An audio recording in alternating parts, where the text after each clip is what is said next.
Hey, what's up, guys? It's C-Stacks here, bringing you my Herald box opening. So what I was going to do, or what I was considering doing, is waiting until we have seen Galactus before I open this box on camera, so that I can kind of review the cards with more knowledge. I still think that I might do that. Like, I'm putting this video out now. I might do a second opening when we see Galactus, so that I can make a more sound judgment, because I feel like these sets or these videos exist not for like the hardcore fans, because you guys already know what all the cards do, right?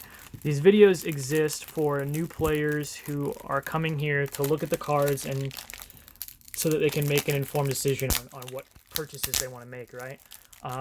However, lots of cards in this box reference Galactus, and I don't know what Galactus does yet. None of us do.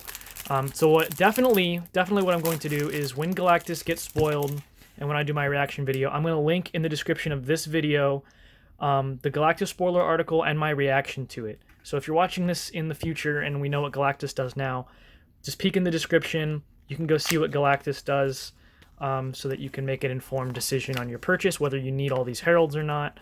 Regardless, I think you probably want this set for things like Silver Surfer anyway. But maybe I'll do a second Herald opening, just so that for the new people coming to look at this, you know. So anyway, so we have the Herald here. It's the first family arc, Volume 3, Number 5. We have Silver Surfer on the front and Mantle Nova / Mantle Human Torch. Let's take a look at the side of the box here. Get it to focus in. The Heralds, as the chosen minions of one of the most powerful beings in the universe, were empowered with superhuman strength and abilities. I added a word there.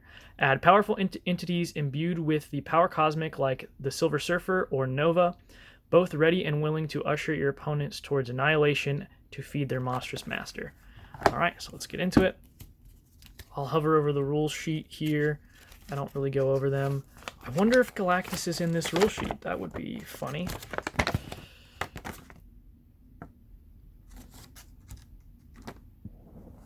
Let's hover over them. This explains how all these things work. Explains how Legacy works, which is one of the last cards we saw. Some questions about that.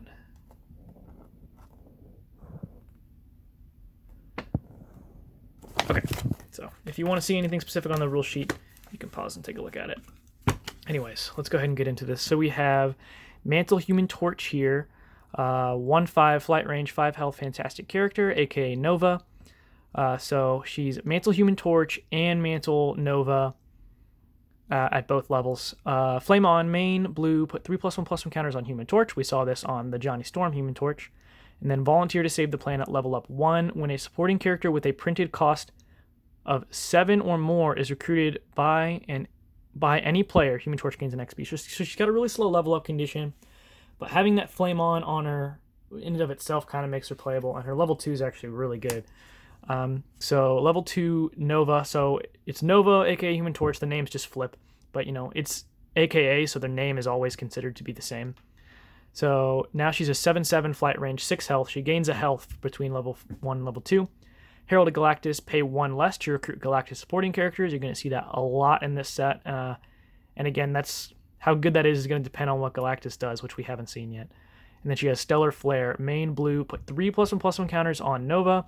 Then she strikes an enemy supporting character. So it's Flame On with upside, right? Which I like a lot. Very, very good power there.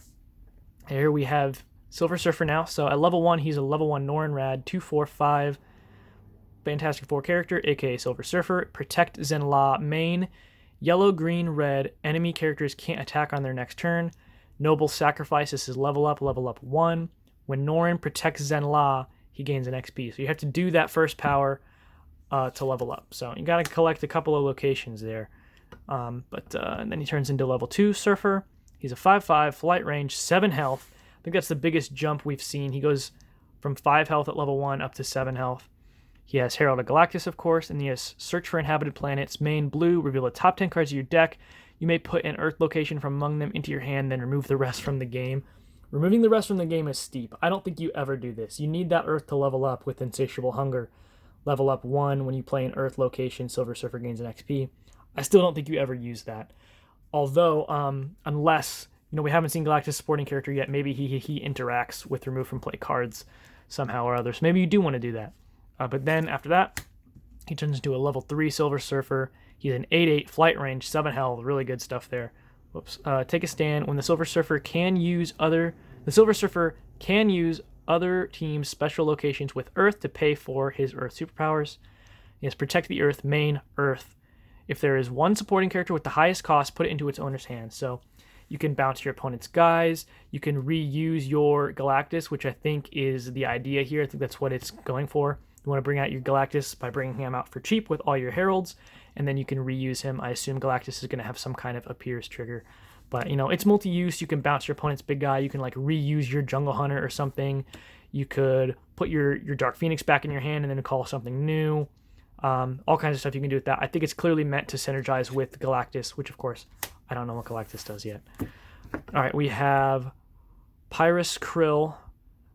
He's a level 1, 1/6, 5 health, aka Fire Lord. He is Xandarian officer. Main red, put a +1/+1 counter on a supporting character on your side, then ready it.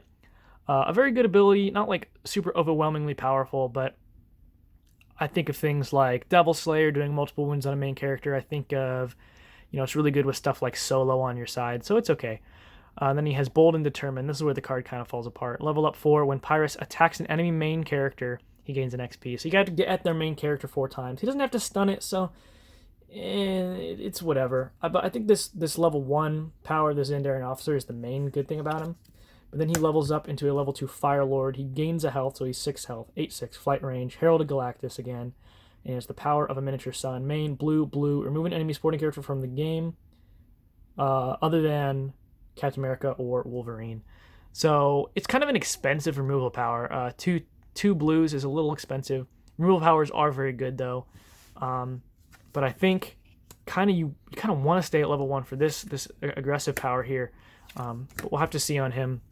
All right, into our supporting characters now. We have 0 cost Ardina, 6/6 flight range, 2 health, clone of the Silver Surfer. As an additional cost to recruit Ardina, wound a character on your side with the card title Silver Surfer. So what card title means is not the name necessarily, but the exact name that's printed on the text line. So what that means is level 1 Norrin Rad here. He's aka Silver Surfer, so his card name is Silver Surfer. It's both Norrin Rad and Silver Surfer. These are both his name. But the card title looks just at what's printed on the name line. So Ardina here needs to find Silver Surfer. So she can wound this guy, this one, to come out for free. But she cannot wound this one to come out for free. She's looking for the exact name that's printed on the text line. So that's the difference between card title and card name. Card title ignores AKA. She's not looking for that. She's looking for what's printed on the line. But she's a 6/6, 2 health. Is wounding your main character an even trade for bringing out her early? Maybe. She's 6/6, flight range, 2 health. That ain't bad. This is the big thing that pushes Silver Surfer to me, though, is 1 cost Shalabal. This is his girlfriend that he sacrifices himself for. 1/2, 1 health, True Love. Silver Surfer characters on your side have +3/+3 and Safeguard. Super insane. They're really pushing 1-drops these days. We have 2 cost. What is this? Roberta. 0/6, 1 health. Receptionist. Roberta is friendly and can only be in the front row. I believe friendly is she can't declare attacks. It might be can't declare attacks or strike, but that would be passive. I think it's just can't declare attacks. I'm not sure. And she has a robot. Any turn combat, yellow or green, daze an enemy character melee attacking Roberta. I don't think this card's any good. I don't think she does anything. She doesn't have flight, so she's not a great protector or anything. I think you just... it's okay. She's got this cancel. I think you play a 2-drop that does things, right? You want a card that does something. This card doesn't do anything. We have 3 costs, Ganymede. Something really cool about this is that this is original artwork that they commissioned. She is a 5/1, flight range, 2 health, spinster energy staff. Any turn combat red, Ganymede strikes before each enemy character this combat. So it's kind of an aggressive, ferocious type ability that you pay for. What's worth noting about this, though, is it's kind of like Ferocious, but you can do it on range attacks. Ferocious is only in melee attacks, so you can be ranged Ferocious, or it's even faster than Ferocious, because Ferocious says you strike before enemy characters without Ferocious. Ganymede would strike even before that, so it's a super Ferocious, right? It's a super Ferocious that you have to pay for. So that's pretty cool. This is one of the last cards we saw. It's 4-cost Legacy, 5/6, flight range, 1 health, and he has Negabands, main, green, or a negative zone. You can pay a negative zone for this. Put Legacy into his owner's hand. You may put a supporting character with a different name and cost less than or equal to the number of resources you have from your hand onto your side at the end of your turn. Put that character into its owner's hand, and you may put that Legacy from your hand onto your side. So at first glance, like, you got to ask yourself, like, why aren't you just playing that character? You can't bring out something with more resources than you have, so why are you doing this? This has to be some kind of combo enabler. I'm not saying this card's bad. I'm saying I don't know what uses there are for it yet. There's got to be some nastiness that you can do with this. Something to do with, like, using things multiple times that you wouldn't normally get to use multiple times. This, that, the other. Keep your eye out for this card. There's definitely got to be something nasty you can do with it. I just don't know what it is yet. 4-cost Praetor, 3/7, flight, 2 health. This is the lowest cost Herald that we have so far, I believe. So Herald of Galactus, obviously, you're paying 1 less to recruit your Galactus guys. He has Pastor Mike. When an evil character appears on your side, put 2 +1/+1 counters on it, and it becomes good until it leaves play. I think this card's actually great. Obviously, it's the lowest cost Herald, which is going to be important if you're trying to pull off that Herald early Galactus thing. And I think this Pastor Mike ability is really good with, I think of stuff like, with Solo, it's really good. All kinds of stuff it's really good with. If you're playing a lot of evil characters, and the Herald thing is like just a bonus, I think that card's great. 2 health, really good card. Invisible Boy, one of the more talked about cards in the set. 3/8, flight range, 2 health, aka Human Torch. This is Johnny Storm, obviously. He's got Herald of Galactus, and then he has Remove Cosmic Energy, main, yellow, name a superpower. Enemy supporting characters can't use that superpower this game. I could see this being like a strong tech card against particular combo decks. He's a 5-cost, so all the things that, like, I really want him to hit are things that he can't, or you can't realistically rely on him to stop, right? Like, I'm thinking things like the Maximus combo, which is normally going to fire on like turn 2, 3, 4. So he's a little late for that, unless you can bring him out early. We'll have to see on this guy. He's definitely playable. There's definitely going to be particular combos or particular cards that you're going to want to hit. This card strikes me as like a side deck card, right? But we don't have side decks in Versus. Our Swiss rounds are our best of 1, and we don't have side decks in Top Cut. So there are really specific scenarios, specific matchups when you would want to have a card like this. But, it's really situational, and it doesn't hit some of the things that I would like him to hit unless you bring him out early. But definitely playable, and definitely is probably going to see some niche plays in specific formats, or if you're expecting to play against specific kinds of things. So, not saying he's bad. We'll have to see. 5-cost She-Thing, 8/6, 3 health, searching for answers. When Doctor Doom is recruited on an enemy side, move She-Thing to that side. So pretty big downside if you're expecting to see something like 7-cost Doctor Doom, but if you're not, she seems pretty good because she has its Clobberin' She-Time, combat green, She-Thing gets +10 attack and can't be stunned this combat.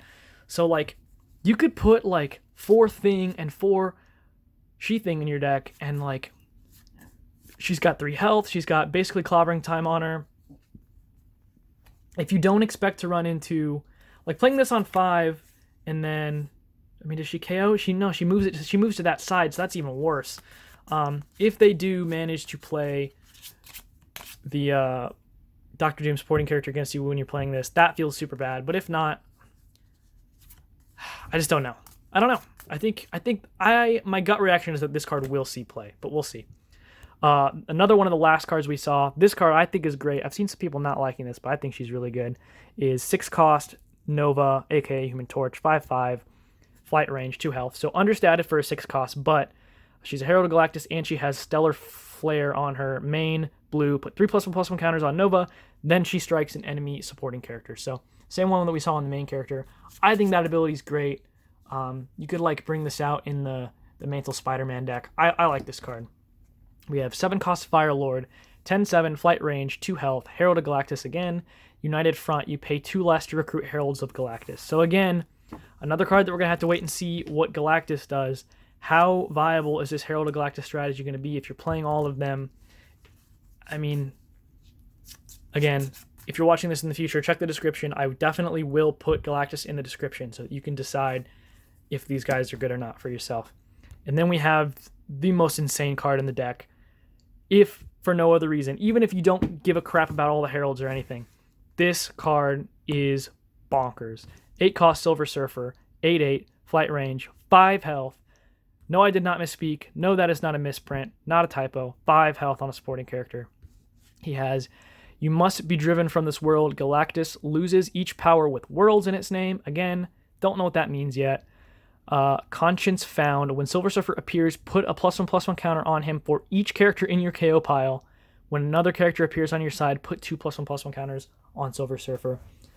I've proxied this. I've played with this. This card's great. He usually comes out pretty big. Even if he doesn't, he keeps getting bigger as the game goes on, and he's got 5 health.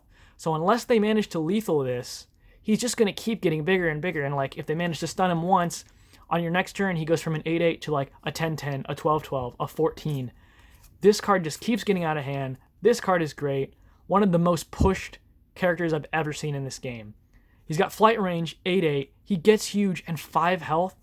Man, I don't even know why this card is that pushed. That card is great. Buy the set for Silver Surfer alone. Oh, man. And then the final card is Fantastic Four. So the Fantastic Four team has a plot twist finally. It's called Fantastic Four, obviously. It's an any turn combat. It has the core 4. Play this only if Human Torch, Invisible Woman, Mr. Fantastic, or the Thing is face up on your side. So I think it's best to play this only if one of those is your main character. You could play it, when the supporting character's on your side, but that's way less reliable, and you don't want this card sitting dead in your hand. None of those supporting characters are below 4 cost. The first one is 4 cost Human Torch. I think you're better off just playing this with just only if you're playing one of those main characters. But that has any turn combat. A character on your side in the combat gets any combination of attack and defense with a total of 4 this combat, so it's very, very versatile. You could play it super aggressively, +4 attack, defensively, +4 defense. You could do like a +2/+2, +3/+1, +1/+3. I think I covered all the options, but it's very versatile. It's also funny, though, that the full version of this artwork, Reed is holding up 4 fingers, but they cropped it in such a way that he's only holding 3, which is just hilarious. Anyways, that's the Herald set. I think it's very good for no other reason than the Silver Surfer supporting character is great. This plot twist is great. There's some other gems in here, like I think She-Thing's really good, Nova's really good, Praetor seems pretty good. This Legacy's probably some kind of a combo enabler, but there's definitely some good things in here. The Mantle Human Torch main character is very good, but as far as the Herald of Galactus mechanic is concerned, that is a wait-and-see game. Again, check the description. You can read Galactus. Maybe I'll do another one of these for the newer players once we have seen Galactus. Again, because I think it's important that these videos are something that new players can reference to decide what they want to invest in. But anyways, I've rambled on enough. Very excited to play with these cards, especially the 8 cost Silver Surfer. Let me know what you guys think about the Herald set, and I will see you guys next time.